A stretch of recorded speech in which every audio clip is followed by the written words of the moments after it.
আনাস রাদিয়াল্লাহু তাআলা আনহু বলেন, রাসূল সাল্লাল্লাহু আলাইহি ওয়াসাল্লাম বলেছেন, আত-তাউনু শাহাদা লিকুল্লি মুসলিম।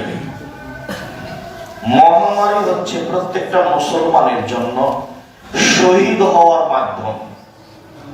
মানুষ যদি মহামারীতে মারা যায় তাহলে সে শহীদ হয়ে গেল, আল্লাহর রাস্তায় শহীদের মতো। হাদিস বুখারী মুসলিম। আয়েশা রাদিয়াল্লাহু তাআলা আনহা বলেন, আমি একদিন আল্লাহ রাসূলকে জিজ্ঞাসা করলাম, বললাম, আখবিরনি আনি তাউন, আপনি আমাকে মহামারী সম্পর্কে বলেন, কলেরা। তিনি বললেন যে ইন্নাহু আযাবুন ইয়াবাসুল্লাহু আলা মান ইয়াশা। মহামারী কলেরা হচ্ছে শাস্তি, আল্লাহ যার উপরে ইচ্ছা করেন তার উপরে পাঠান। এই বাক্যের পরে তিনি বলছেন, ওয়া জাআলাহুল্লাহু রাহমাতাল লিল মুমিনিন। আর মুমিনের জন্য কলেরা মহামারী হচ্ছে রহমত, দয়া।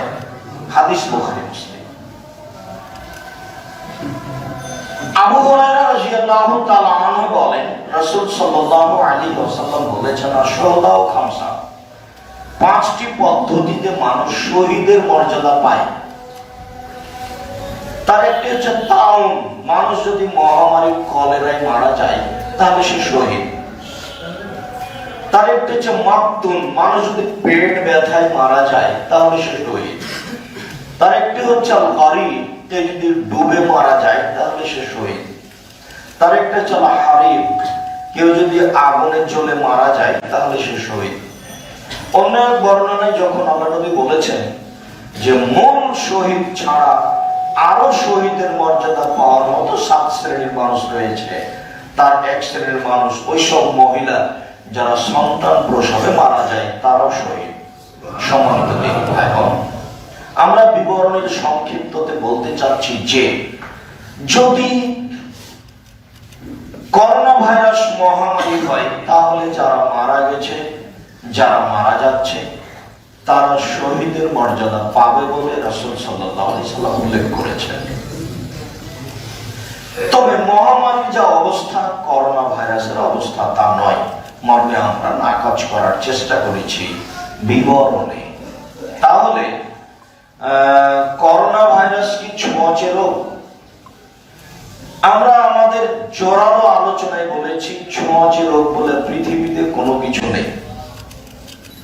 এ ব্যাপারে আব্দুল্লাহ বিন আব্দুর রাজ্জাকের একটি জোরালো বক্তব্য আপনাদেরকে দেখার জন্য অনুরোধ জানিয়েছি।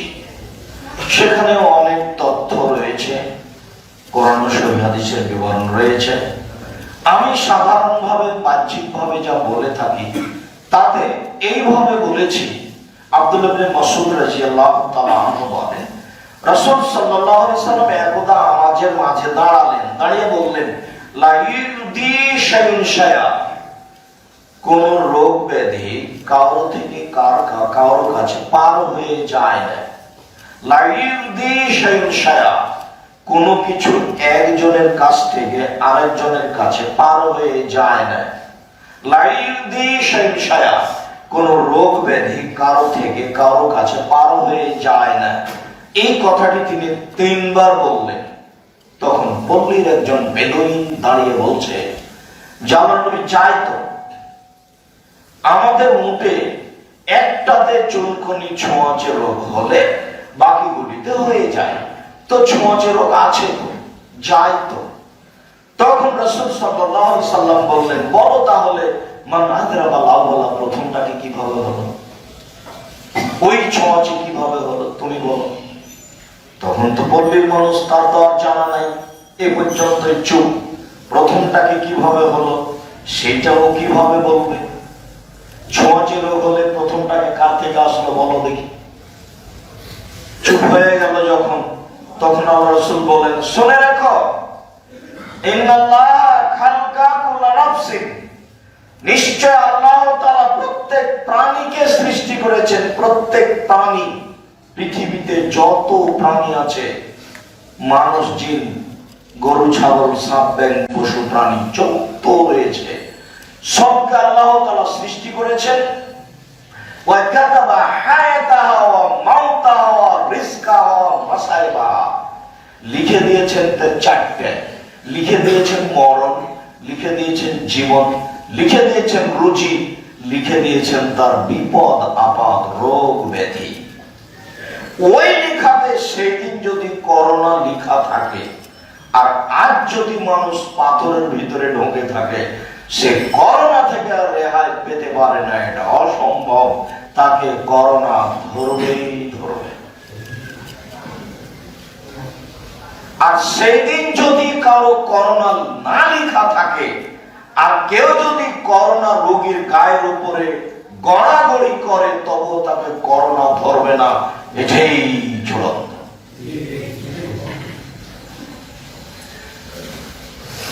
তার প্রমাণে বিবরণে শুনেছি আমি যে করোনায় মারা যায় যারা, করোনা রোগী যারা, তারা যেখানে আছে ওখানে মানুষ খানা পানি নিয়ে যাচ্ছে তার কাছে, ওরা খাওয়ার পরে যা ফেলে দিচ্ছে, একজন পাগল সেগুলোকে খাচ্ছে রোজ, কিন্তু তাকে করোনা ধরে।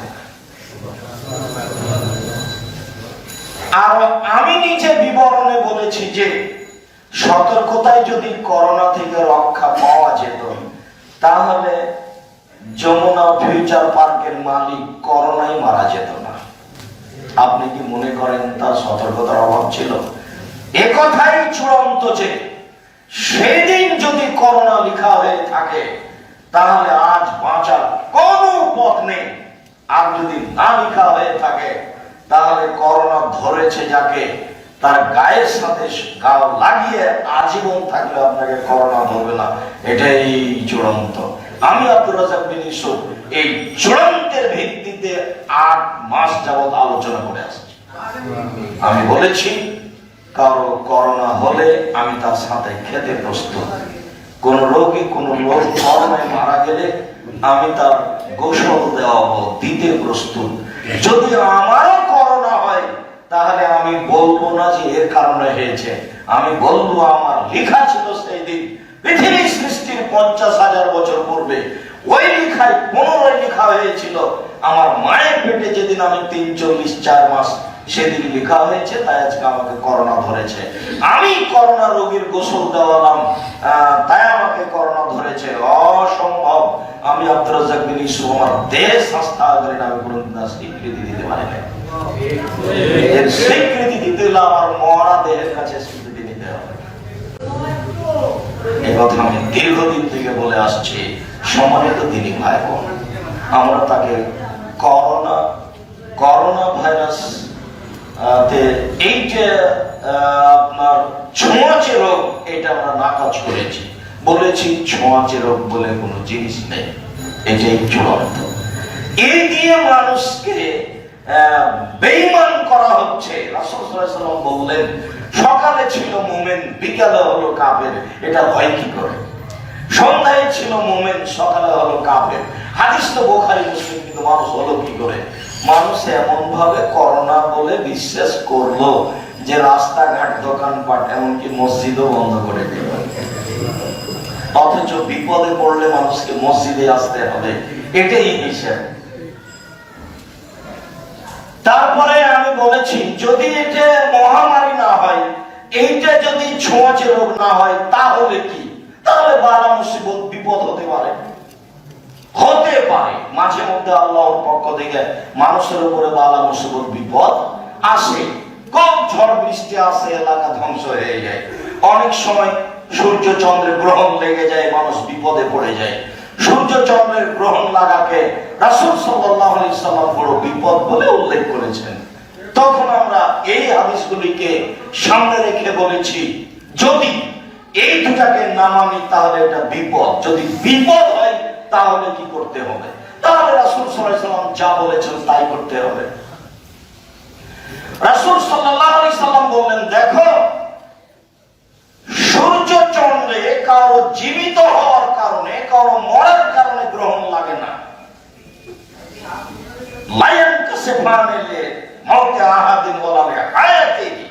কারো মরণের কারণে, কারো জীবিত হওয়ার, দুনিয়াতে আসার কারণে সূর্য চন্দ্রের গ্রহণ লাগে না, বরং এটা আল্লাহর একটা নিদর্শন। এই ক্ষমতা আল্লাহ রাখেন, এটা মাঝে মধ্যে আল্লাহ মানুষকে দেখান। পৃথিবীর মানুষ, তোমরা যদি এটা দেখো তাহলে মনে রেখো কয়েকটা জরুরি কাজ, কয়েকটা জরুরি কাজ। এক নম্বর কাজ হচ্ছে যে আল্লাহকে ডাকে। এখন বিপদ চলে এসেছে, আল্লাহকে ডাকে। এক, দুই, অসাঙ্গ সালাত আদায় করো। তিন, অসাদাক্য, তোমরা দান খায়রাত করো। এটা বিপদ, বিপদ চলে এসেছে। তোমরা সালাত আদায় করো, তোমরা দোয়া করো, তোমরা দান খায়রাত করো। এক, জিকির করো। দুই, দোয়া প্রার্থনা করো। তিন, সালাত আদায় করো। চার, দান করো। হাদিস সব বুখারী মুসলিম। অন্য এক জায়গায় তিনি বললেন, তোমরা যদি দুর্ঘটনা বিপদ দেখো, তাহলে দ্রুত যাও তাকে ডাকো, তার কাছে প্রার্থনা করো, তার কাছে ক্ষমা চাও। এই মুহূর্তে তাকে ডাকার সময় চলে এসেছে। একজন সাহাব বলছেন, আমি বাইরে তীর নিয়ে খেলাধুলা করছিলাম, হঠাৎ সূর্যগ্রহণ লেগেছে, আমি তীর ফেলে দিয়ে দৌড়ালাম, দেখি রাসূলের কি অবস্থা। দৌড়িয়ে তিনি মসজিদে আসলেন, মানে বিপদে মসজিদে আসতেন। দৌড়িয়ে তিনি মসজিদে আসলেন, দেখলেন আল্লাহ রাসূল হাত তুলে প্রার্থনা করছেন, দুই রাকাত সালাত আদায় করলেন। এত লম্বা সালাত আদায় করলেন, সালাতের জগতে এত লম্বা কোন সালাত নেই। যতক্ষণ পর্যন্ত সূর্য প্রকাশ না পেল ততক্ষণ পর্যন্ত তিনি সালাতের মধ্যে থেকে গেলেন। সম্মানিত মসজিদের মুসল্লি, দিনই ভয়াবহ। যদি বিপদ হয়, বিপদই চূড়ান্ত। অতএব বিপদ হিসাবে চারটা জরুরি পথ। এক, তাকে ডাকতে হবে। দুই, প্রার্থনা করতে হবে খুব বেশি বেশি। তিন, সালাত আদায় করতে হবে। চার, দান করতে হবে। এটা বিপদ। দান দিয়ে বিপদ ঠেকানো যায়, দান দিয়ে আল্লাহর ইচ্ছাকে পরিবর্তন করে দেওয়া যায়, দান দিয়ে কবরের শাস্তি বন্ধ হয়ে যায়। দানের অনেক ক্ষমতা। তার দানের একটি কথা এখানে উল্লেখ করেছেন আল্লাহর নবী, তার একটি কথা উল্লেখ করেছেন সালাত।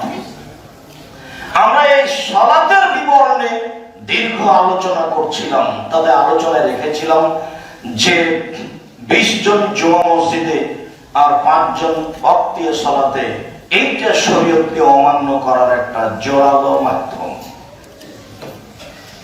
মসজিদে সালাত আদায় করবে মানুষ, পায়ের সাথে পা মিলিয়ে দাঁড়িয়ে মানুষ সালাত আদায় করবে, এর বিকল্প কোনো পথ নেই।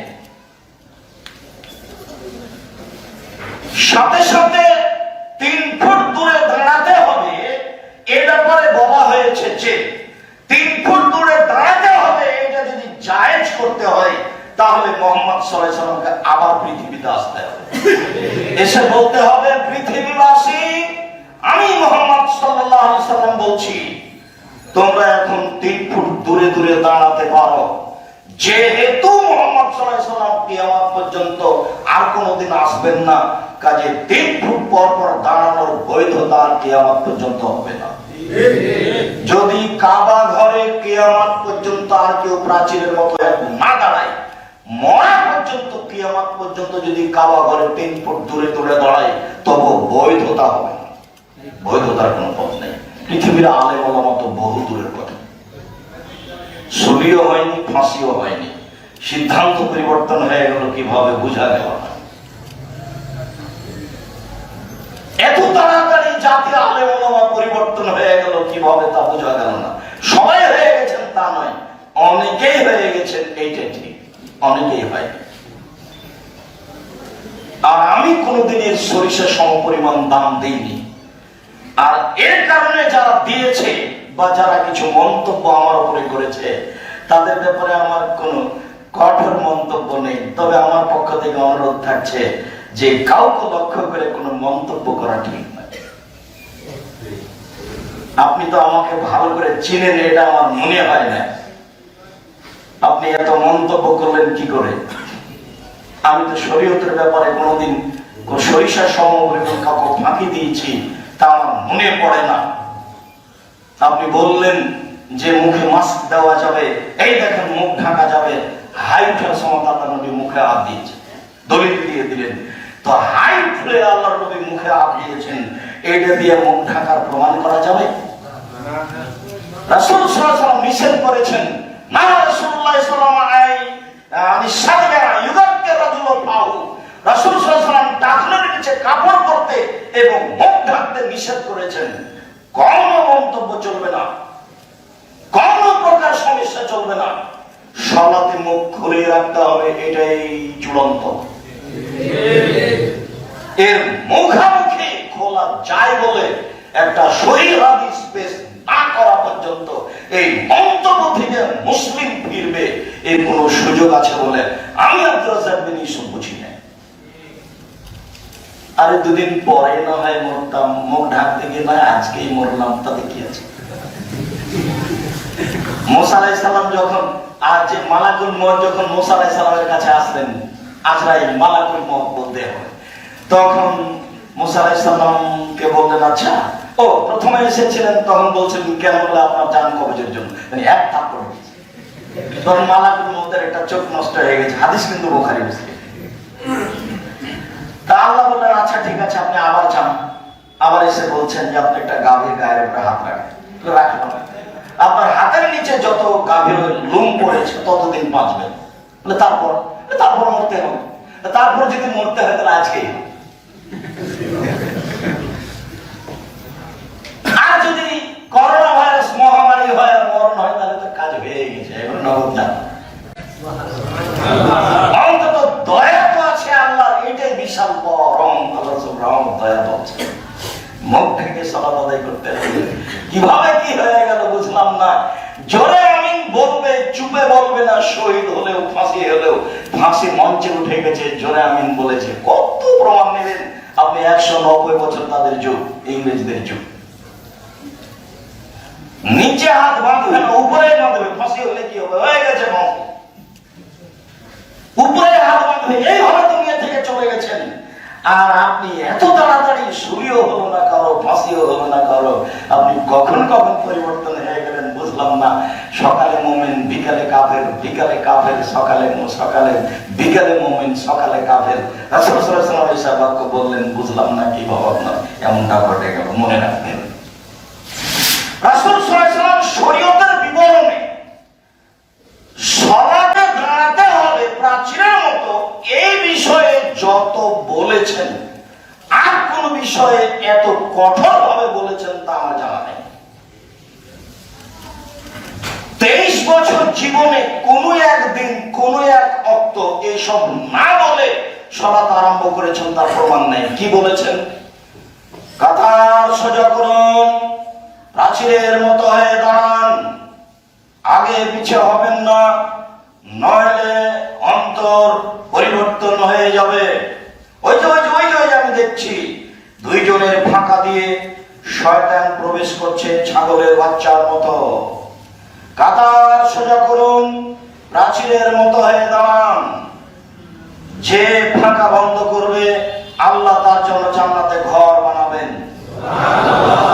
এরকম কথাগুলি না বলে জীবনে কোনদিন এক ওয়াক্ত সালাত আদায় করেছেন, এটা যদি কোনদিন প্রমাণ হয়ে যায়, আমি আব্দুর রাজ্জাক বিন ইউসুফ সেদিন থেকে আর কোনদিন বক্তব্য দেব না। বহু অংশে বলেছি আমি জাতির সামনে কথা বলবো না, তার মধ্যে এই অংশও থাকবে। যেমন বলেছি 7 ধাপ জান্নাত তৈরি করেছিল, এটা প্রমাণ হয়ে গেলে জাতির সামনে কথা বলবো না।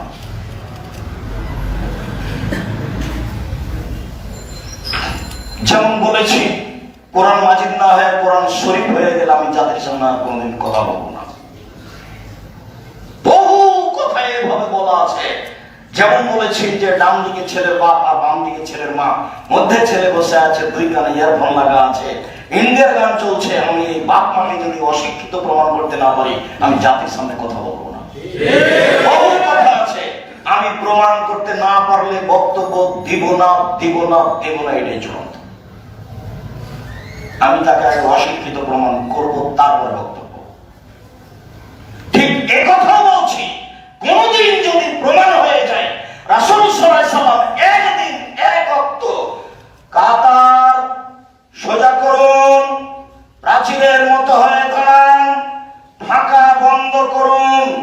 এইসব কথাগুলি না বলে সালাত শুরু করেছেন, এটা প্রমাণ হয়ে গেলে আমি আর কোনোদিন জাতির সামনে কথা বলবো না। এর উপরে আপনি বললেন ফাঁকা ফাঁকা হওয়া যায়, কেনই বা বললেন প্রাচীরের মতো হয়ে দাঁড়াবো, মরণ হবে হোক, আরে দুদিন পরে তো মরতেই হবে, আজই হোক, তাতে কি আছে? বাঁচার তো একদিন শেষ সীমা আছে নাকি না? শেষ থাকা যাবে একবার কিয়ামত পর্যন্ত? আরে কিয়ামত পর্যন্ত হলে তো একদিন মরণ হলো। কিয়ামত পর্যন্ত যদি আমি বাঁচি, তারপরে তো একদিন কি হলো? মরণ হলো। ইবলিস সময় চেয়ে নিয়েছে আদম সন্তানকে ফাঁকি দিবে, সেই জন্য জীবন বাজি রেখে আদমকে ফাঁকি দিবে, আদমের ছেলে মেয়েকে জাহান্নামে নিয়ে যাবেই যাবে, এ কথা আল্লাহর সামনে ওয়াদা করেছে ইবলিস। দেখুন, আমি আদমের ছেলে মেয়েকে জাহান্নামে কিভাবে নিয়ে যেতে হয় আমি দেখে ছেড়ে দিব, আমি একা জাহান্নামে যাব, ওদেরকে নিয়েই যাব, আমি ওদেরকে নিয়েই যাব, ওদেরকে আমি নিয়েই যাব, আপনি আমাকে কিয়ামত পর্যন্ত বাঁচার সুযোগ দেন। আল্লাহ বলেন ঠিক আছে দিলাম, তবে তুমি আমার একনিষ্ঠ খালেস বান্দাকে পারবা না। তবে সেটা তো খুব কঠিন, সেটা তো খুব কঠিন। সবসময় ভালোটাকে খারাপ করে দেখায় আর খারাপটাকে ভালো করে দেখায়, এটাই তার কাজ। সবসময় খারাপটাকে ভালো করে দেখায়, এটা তার কাজ। জীবনের শয়তানের কাজ, যখনই আপনি একটা কোনো খারাপ কাজ করতে যাবেন, যে তাকে ঠেকা দিয়ে হবে, করা দরকার, যা হবে এটা করো না, অথচ খারাপ, তখন মনে করতে হবে এটা আমাকে শয়তান করাচ্ছে। সম্মানিত মসজিদের মুসল্লি, বলছিলাম করোনা ভাইরাসকে লক্ষ্য করে তাহলে দূরে কাজ সালাত আদায় করে আল্লাহর কাছে সাহায্য চাইতে হবে। এই দূরে কাজ সালাতের জরুরি অংশের কয়েকটি কথা কেন আপনি এইভাবে মুখ ঢেকে নিজেকে জীবন থেকে বাঁচাতে চাচ্ছেন। আমি কিন্তু মাস্ক পরা যাবে না এই কথা বলিনি, মাস্ক আপনি সবসময় পরে থাকেন জীবনের জন্য, কিন্তু করোনাকে ঠেকানোর জন্য মাস্ক পরবেন তাহলে তো শিরক হয়ে যাবে।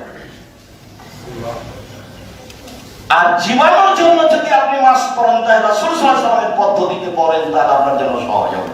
ব্যাংকে ঢুকছি তো আমাকে বলছে যে থামেন থামেন থামেন, আপনার হাতে একটু ওই যে কিছু লাগিয়ে দিই,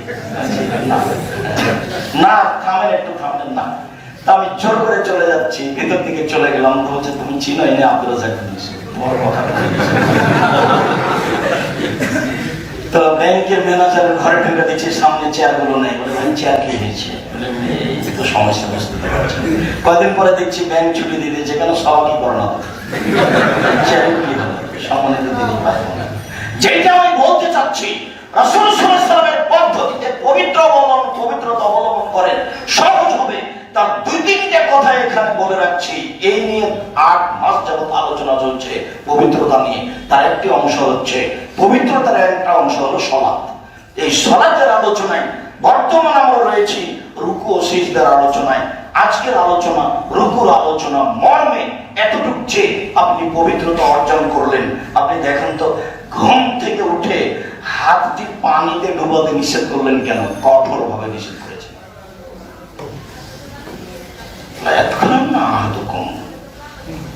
অবশ্যই তোমাদের কোন ব্যক্তি যেন ঘুম থেকে উঠে হাত পানিতে না ডুবায়, ভালো করে হাত ধোয়ার পূর্ব পর্যন্ত। তাহলে তোমার জানা নাই হাতটা কোথায় গিয়েছিল রাতে, হাতে জীবাণু লাগতে পারে। তুমি আগে হাতকে ভালো করে পরিষ্কার করো, রেডি করো, তারপরে তুমি পানিতে হাত লাগানো, পানি অপবিত্র হয়ে যাবে। পবিত্রতা, পেশাব করার পরে আমি পানি খরচ করে যদি আমি হাতে দেখি কিছুই লেগে নাই, পায়খানা করার পরে পানি খরচ করার পরে যদি দেখি হাতে পায়খানা নেই, যদি মাকে নিয়ে আসি কোনো গন্ধ নেই, কিন্তু তিনি মাটি দিয়ে মাজতে বললেন কেন? তার মানে জীবাণুর ব্যাপার আছে। যতক্ষণ পর্যন্ত আপনি মাটি বা সাবান ব্যবহার না করছেন, ততক্ষণ পর্যন্ত হাত থেকে জীবাণু যাবে না। মুহাম্মদ সাল্লাল্লাহু আলাইহি সাল্লাম যা বললেন। ফরজ গোসলের পরে লজ্জাস্থান ধৌত করার পরে আগে হাত মাটিতে মেজে মাজলেন কেন? তিনি মাজলেন কেন? মাজলেন কি হলো হাতে? একটা লোক মারা গেছে, তাকে গোসল দিলে আমাকে আবার গোসল করতে হবে, আমি কি করলাম? আমি তো একটা মানুষকে গোসল দিচ্ছি, আমাকে কেন গোসল করতে হবে? তাহলে ব্যাপার জীবাণুর কিছু আছে, তাই তিনি আমাকে পবিত্রতার জন্য গোসল করতে বললেন। কেন আমাকে এভাবে হাত মাজতে বললেন? কেন পুকুরে যদি পাতিলে মুখ দেয় তাহলে 7 বার ধুইতে হবে কেন? একবার কেন মাটিতে ধুইতে হবে? অবাক কথা, কেন আমাকে ধুইতে হবে এতবার? এরপরেও আমাকে প্রথমে অজু করলে কোণে পর্যন্ত হাত ধুইতে হয়, একটু কবজি পর্যন্ত হাত ধুইতে হয়, একটু পরে তো কোণে পর্যন্ত ধোয়াই লাগবে, একটু পরে কোণে পর্যন্ত ধোয়া লাগবে না? তো কবজি পর্যন্ত আগে ধুইতে হচ্ছে কেন? ধর্ম কি পাগল হয়ে গেছে? বুঝাতে পারিনি। একটু পরে কোণে পর্যন্ত ধরবো না, তখন কবজির এটা ধোয়া পড়বে না? তার আগেই তিনি কবজিকে 3 বার ধুইতে বললেন কেন? কত সুন্দর করে মজবুত করে 3 বার করে ধুইতে বললেন কেন? শোনেন, হাতে পানি নিয়ে মুখে দিলে আগে হাতকে পবিত্র হতে হবে, রেডি হতে হবে। যদি হাত রেডি না হয় তাহলে এতে পানি নিয়ে মুখে দিতে পারবে না, নইলে ক্ষতি হবে। আমি তো আপনাকে বুঝাতে পারলাম না রাসূল সাল্লাল্লাহু আলাইহি ওয়াসাল্লামের পবিত্রতা কি। তাই পবিত্রতার বিস্তারিত আলোচনা করার এক পর্যায়ে এসেছি যে পবিত্রতা অর্জন করে 2 রাকাত সালাত আদায় করি। তাই 2 রাকাত সালাতের একটি অংশ আল্লাহ আমাদেরকে রাসূল সাল্লাল্লাহু আলাইহি ওয়াসাল্লামের পবিত্রতা বুঝে বিপদকে সামনে রেখে 2 রাকাত সালাত আদায় করে বিপদ থেকে বাঁচার তৌফিক দান করুক আল্লাহ। দান খায়রাত করে তাসবিহ তাহলিল জিকির আজকার করে আল্লাহ আমাদেরকে বিপদ থেকে রক্ষা করুক আল্লাহ। আল্লাহুম্মা সাল্লি আলাইহি আল্লাহুম্মা বারিক।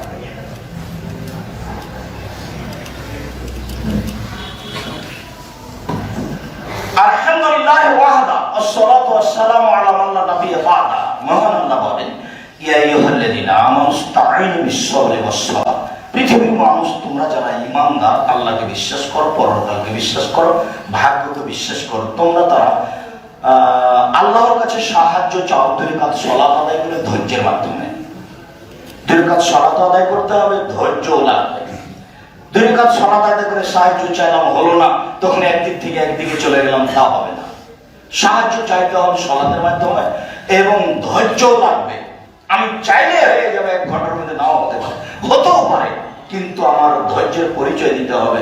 নইলে আমি 2-1 দিন করার পরে ছেড়ে দেবো, অথচ 2-1 দিন করার পরে ছেড়ে দিতে হবে, এটা বিধান নয়। দীর্ঘ আলোচনার এক পর্যায়ে রুকুর আলোচনা। আনাস রাদিয়াল্লাহু তাআলা আনহু বলেন, রাসূল সাল্লাল্লাহু আলাইহি সাল্লাম বলেছেন, as-সালাতু সালাসাতু আসলাসিন, সালাত 3 ভাগে বিভক্ত। ওয়াত-তুহুরু সুলুসুন, ওযু হলো 3 ভাগের 1 ভাগ। রুকু সুলুসুন, রুকু হলো 3 ভাগের 1 ভাগ। ওয়াস-সুজুদু সুলুসুন, সিজদা হলো 3 ভাগের 1 ভাগ।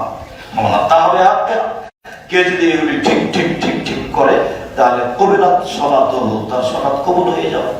অকবিলা সারা আমলি, সব আমল কবুল হয়ে যাবে। ওই রুদ্দাত আলাইহি সালাতু, আর যদি এগুলো ঠিক ঠিক ঠিক ঠিক না করে তাহলে সালাত তার উপরে ফেরত দেওয়া হবে। রুদ্দাত আলাইহি সারা আমলিহি, তার সব আমল ফেরত দেওয়া হবে, তার কোনো আমল গ্রহণ হবে না। মর্মে একাধিক দিন বলেছি যে ইবাদতের জগতে ভিন্ন ধরনের ইবাদত হলো সালাত, বিরল ব্যতিক্রম ইবাদত হলো সালাত। এক আশ্চর্য ইবাদত যে সব ইবাদত নির্ভর করে এরই উপরে।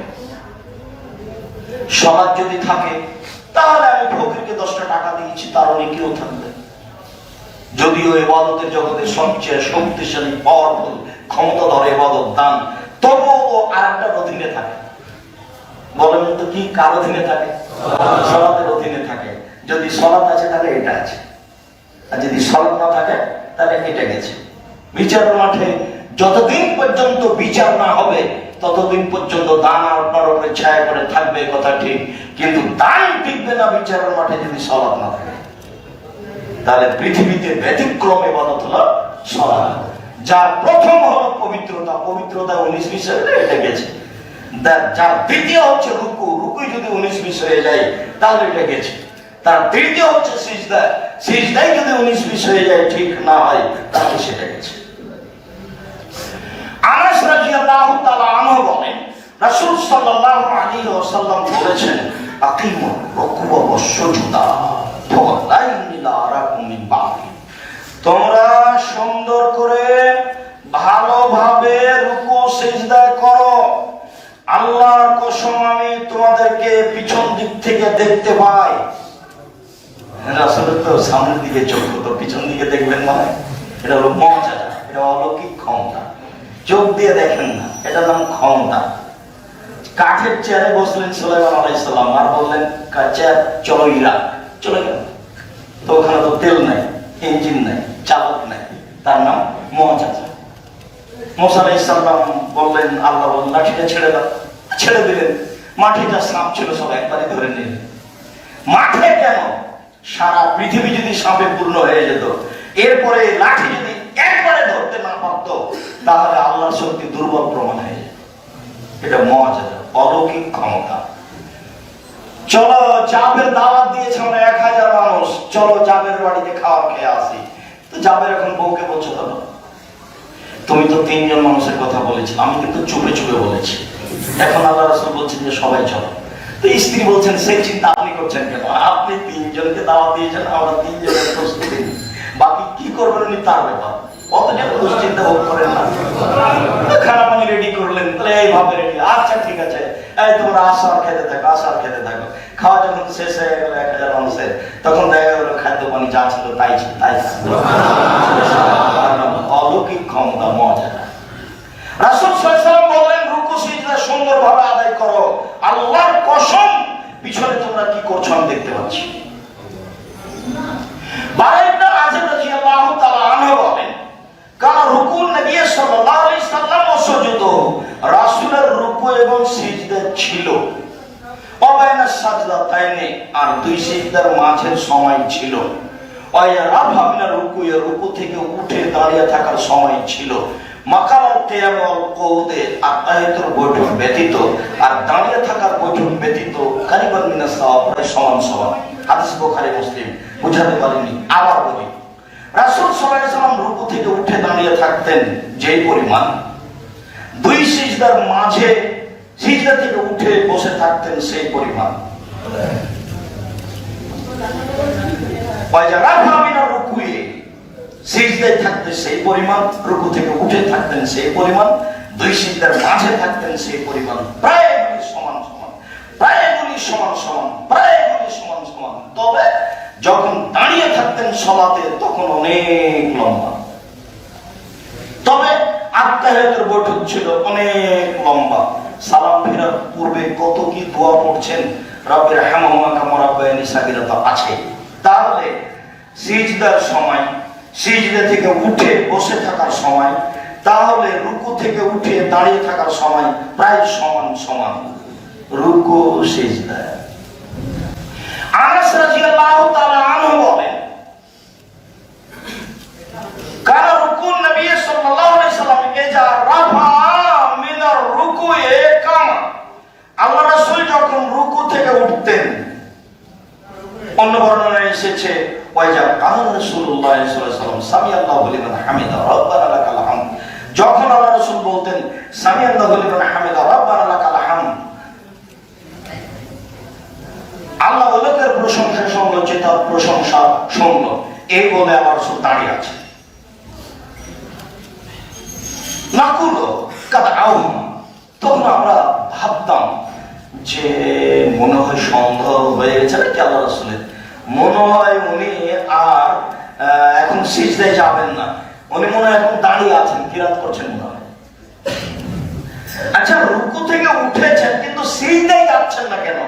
তাহলে কি উনি, আমরা সন্দেহ করতাম যে মনে হয় উনি এখন দাঁড়িয়ে কিরাত করা তো শুরু করে দিয়েছেন, নয় সিজদায় যাচ্ছেন না কেন? ওয়াইদা কানা মিনাস সাজদাতাইনে আও ইয়াসজুদু সুম্মা ইয়াকুদু বাইনা সাজদাতাইনে, এরপর সিজদা থেকে উঠে বসে আছেন, আবার সিজদায় যাবেন। তো নাকুল কানাও, আমরা মনে করতাম, সন্দেহ করতাম যে মনে হয় উনি আর সিজদায় যাবেন না। একবার তো সিজদা থেকে এসেছেন, আর যাচ্ছেন না কেন? তাহলে মনে হয় উনি আর সিজদায় যাবেন না। হাদিস বুখারী মুসলিম। এবার আপনি বুঝেন 2 সিজদার মাঝের ব্যবধানটা কেন। ঢাকা শহরে হাজারো মসজিদ, হাজারো মসজিদ নয়, ঢাকা শহরে 1999টা মসজিদের মুসাল্লিরা সিজদাতে গিয়ে উঠে যায়। অনেকে ভালোভাবে যায় না, যেতে যেতে উঠে যায়। আর হাদিস বুখারী মুসলিম, সাহাবী বলছেন যে সিজদায় উঠে বসে আছেন, তখন আমরা মনে করছি মনে হয় আর তিনি সিজদায় যাবেন না। কই যাচ্ছেন না যে রুকু থেকে উঠে দাঁড়িয়ে আছেন। তখন আমরা মনে করছি মনে হয় তিনি আর সিজদায় যাবেন না। কই যাচ্ছেন না, দাঁড়িয়ে আছে। আপনি বুঝেন তো, কি বুঝলেন এতে? হাদিস বুখারী মুসলিম। আমি যদি ভালো করে বুঝাতে না পারি আমি অক্ষম। হাদিস তো বুখারী মুসলিম, রাসূল ঠিকই বলেছেন, কিন্তু জাতিকে বুঝাতে পারলাম না। তাই জাতি সিজদা থেকে উঠে আবার যাচ্ছে আর বলছে যে রাসূলের সুন্নাত, রাসূলের সালাত। কোথায় রাসূলের সালাত বিদায় নিয়েছে তার কোনো হিসাব নেই। প্রায় মুসল্লির সালাত রাসূলের পদ্ধতিতে হয় না, এটাই ঝুট। আয়েশা রাদিয়াল্লাহু তাআলা আনহা বলেন, কারণ নবী সাল্লাল্লাহু আলাইহি সাল্লাম ইয়াকুলু ফি রুকুই ওয়া সুজুদি, আল্লাহ রাসূল তার রুকু সিজদাতে বলতেন সুবহানাকা আল্লাহুম্মা রাব্বানা ওয়া বিহামদিকা আল্লাহুম্মা গফির। আমি আল্লাহর প্রশংসা সহকারে তার পবিত্রতা বর্ণনা করছি, আল্লাহ তুমি ক্ষমা করো। আল্লাহ এক জায়গাতে বলেছেন ফাসাব্বিহ বিহামদি রাব্বিকা ওয়াস্তাগফিরহু, মুহাম্মদ আপনি আপনার প্রতিপালকের প্রশংসা সহকারে তাসবিহ পাঠ করুন আর তার কাছে ক্ষমা চান। এই আয়াতের তরজমা হবে এইটা। ওই আয়াতের ভিত্তিতে তিনি রুকু সিজদায় এটা বলতেন সুবহানাকা আল্লাহুম্মা রাব্বানা ওয়া বিহামদিকা আল্লাহুম্মা গফিরলি, হে আল্লাহ তোমার প্রশংসা সহকারে পবিত্রতা বর্ণনা করছি, তুমি আমাকে ক্ষমা করো। আয়েশা রাদিয়াল্লাহু তাআলা আনহা বলেন রাসূল সাল্লাল্লাহু আলাইহি ওয়াসাল্লাম এটা রুকু এবং সিজদায় বেশি বলতেন। ইকসিরা ইয়াকুলা ফি রুকুহি সুজুদি। আয়েশা রাদিয়াল্লাহু তাআলা আনহা বলেন ইয়াকুলু রাসূলুল্লাহ সাল্লাল্লাহু আলাইহি ওয়াসাল্লাম ফি রুকুহি ওয়া সুজুদি, তিনি তার রুকু এবং সিজদায় বলতেন সুবহান পবিত্র তুমি, কুদ্দুসুন পবিত্রতা তোমার, সুবহুন কুদ্দুসুন রব্বুল মালায়েকা সকল ফেরেশতার প্রতিপালক তুমি, আর রূহ জিবরাইলের প্রতিপালক তুমি। রাসূল সাল্লাল্লাহু আলাইহি সাল্লাম রুকু এবং সিজদায় এই তাসবিহ পড়তেন বলে আয়েশা রাদিয়াল্লাহু তাআলা আনহা বলেন। আব্দুল্লাহ ইবনে আব্বাস রাদিয়াল্লাহু তাআলা আনহু বলেন রাসূল সাল্লাল্লাহু আলাইহি সাল্লাম বলেছেন, আলা পৃথিবীর মানুষ মনে রেখো, আলা পৃথিবীর মানুষ সাবধান, তোমরা মনে রেখো, মুহিতান আকরাল কোরআনা রাকিয়ান ওয়া সাজদান, আমাকে রুকু এবং সিজদায় কোরআন মাজিদ পড়তে নিষেধ করা হয়েছে। মনে রেখো পৃথিবীবাসী, আমাকে রুকু এবং সিজদায় কোরআন মাজিদ পড়তে নিষেধ করা হয়েছে, মনে রেখো। ফামার রুকু ফাযিরু ফিহি, রুকুতে আল্লাহর মর্যাদা বর্ণনা করো, রুকুতে আল্লাহর মর্যাদা বর্ণনা করো, রুকুতে আল্লাহর মর্যাদা বর্ণনা করো। ওয়ামা সুজুদ, তবে সিজদায় ফাকসু দোয়া, খুব বেশি দোয়া করো, সিজদায় খুব বেশি দোয়া করো। কামিনুন ইস্তাজাবালাকুম, তোমার দোয়া কবুল করা হবে, সিজদায় বেশি দোয়া করো, তোমার দোয়া কবুল করা হবে। তাহলে আপনি সিজদায় দোয়া করেন, তবে নিজের ভাষায়ও চলবে না, কোরআন মাজিদও চলবে না। কি বলতে পারি বলেন, আল্লাহুম্মা ইন্নাকা আফুউন তুহিব্বুল আফওয়া ফা'ফু আননি। আরো যত আছে। আবু হুরায়রা রাদিয়াল্লাহু তাআলা আনহু বলেন রাসূল সাল্লাল্লাহু আলাইহি সাল্লাম বলেছেন, মান রাফা মিনার রুকুই ওয়া ক্বালা সামিআল্লাহু লিমান হামিদা, আল্লাহ ওয়ালোকের প্রশংসা শুনল, সে তার যেটার প্রশংসা করলো, আল্লাহুম্মা রাব্বানা লাকাল হামদ,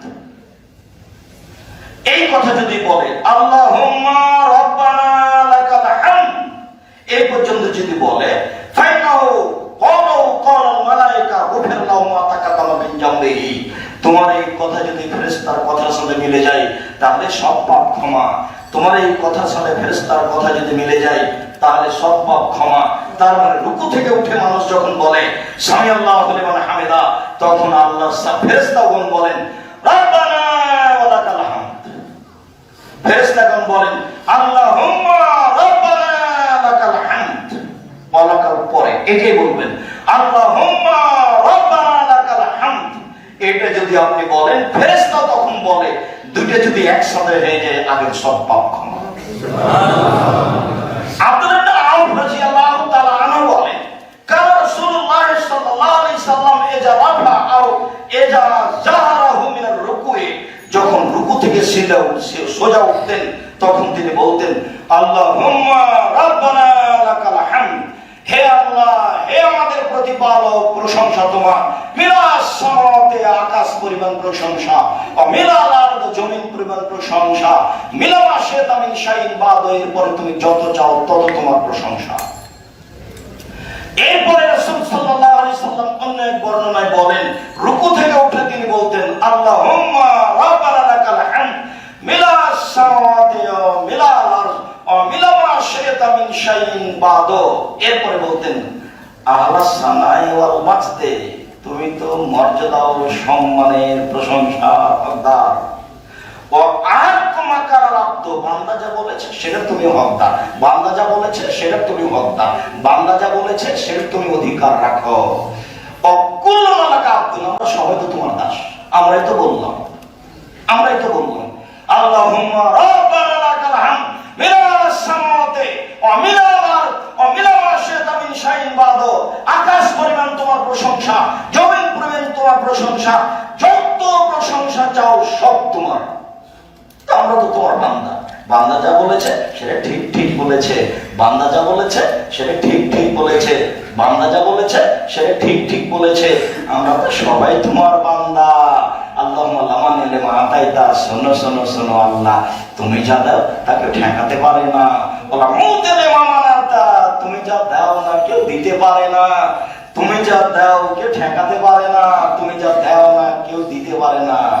মানজাল্লাহ ইয়াশফাইন্দাহু, কে আছে এমন যার অর্থ সম্পদ তোমার সামনে কাজে আসতে পারে? কারো অর্থ সম্পদ তোমার সামনে কাজে আসবে না।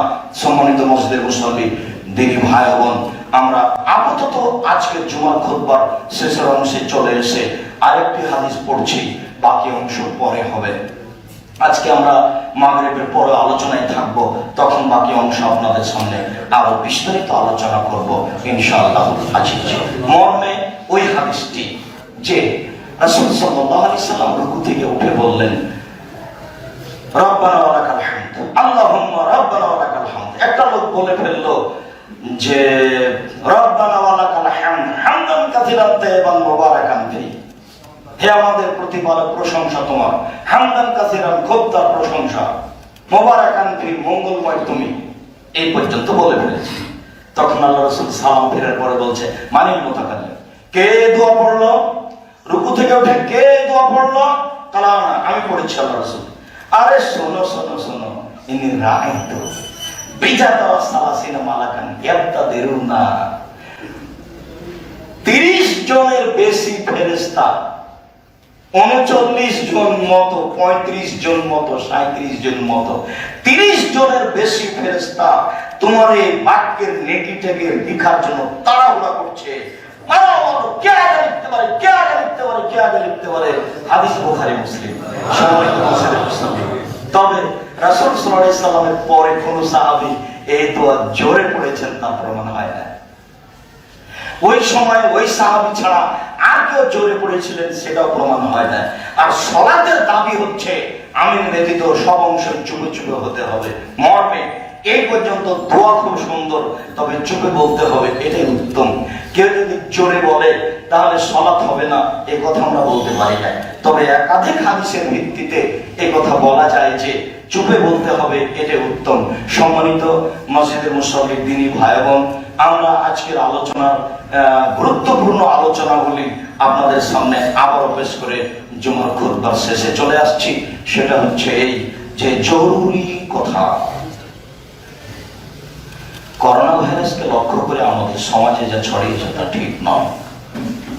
জরুরি কথা, করোনা ভাইরাস বিপদ হলে দান খায়রাতের মাধ্যমে, সালাতের মাধ্যমে আল্লাহর কাছে সাহায্য চাইতে হবে। জরুরি কথা, রাসূল সাল্লাল্লাহু আলাইহি ওয়াসাল্লামের পদ্ধতিতে সালাত আদায় করতে হবে। জরুরি কথা, রুকু সিজদা ঠিক মতো না হলে সালাত হবে না। মর্মে বাকি আলোচনা পরে হবে।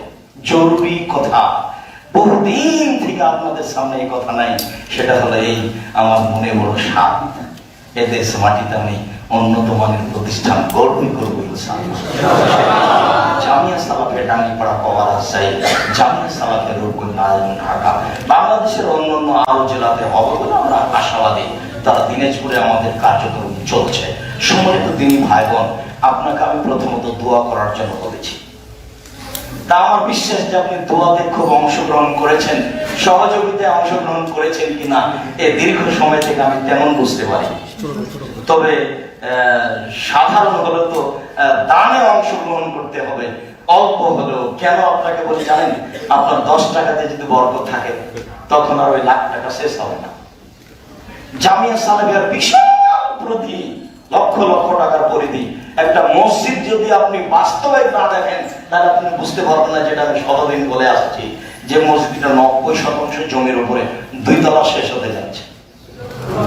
আমি রুবেলকে বলছিলাম যে 2000 ফুট লাগবে ওর মাদুর। তোমাদের 2 তলাতে যে মাদুর আছে সে মাদুর কিনতে হবে, মাদুর বিছালে 2000 ফুট লাগে, আর ওই মাদুরটা আমার কাছে পছন্দ। তোমরা একটু চিন্তা ভাবনা করো তো। এই কথা আমি রুবেলকে বললাম, বলছে ওস্তাদ যেটা দেখছি আমি আলোচনা করছি। তো এই মসজিদ আপনাদের হচ্ছে জামিয়া সালাফিয়া সঠিক আকীদার মসজিদ। আরো যত আছে, আরো পরিকল্পনা তো রূপগঞ্জে আছে। রূপগঞ্জে অনেক বড় পরিকল্পনার একটা পরিকল্পনা, 550 শতক জমি আমরা এবছর বা সামনে কয়েক মাসের মধ্যে কিনবো ইনশাআল্লাহ, আশা করি। তাহলে এটা প্রায় 30 বিঘা জমির উপরে প্রতিষ্ঠানটা হবে। আহলে হাদিস যারা হিসেবে যুগ যুগ ধরে থাকবে, পরবর্তীতে তারা সঠিক আকীদা জীবিত রাখার জন্য এই মাটির উপরে জীবন বাজি রেখে চেষ্টা করবে। এটাই আশা নিয়ে আমরা আগাচ্ছি। আল্লাহ তুমি আমাদেরকে কবুল করো। আল্লাহ আমাদের যারা মারা গেছে তুমি তাদের কবর করো। আমাদের এই মসজিদের সাথে যত মুরব্বী জড়িত ছিল চলে গেছেন কবরে, তুমি তাদের কবর তুমি তাদের কবরকে আলোকিত করো, তুমি তাদের কবরকে প্রশস্ত করো। যা আমরা অসুস্থ আছি এই মসজিদের মুসল্লি বিভিন্ন ভাবে তুমি তাদের আরোগ্য দান করো। আমরা যেখানে যারা বাড়িতে হাসপাতালে রোগী হিসেবে মুসলিম হিসেবে অসুস্থ আছি তুমি তাদের আরোগ্য দান করো। তোমার দরবারে এই জোরালো দাবি দাওয়া দোয়া রেখে আজকের জুমার খুতবা এখানে শেষ করলাম।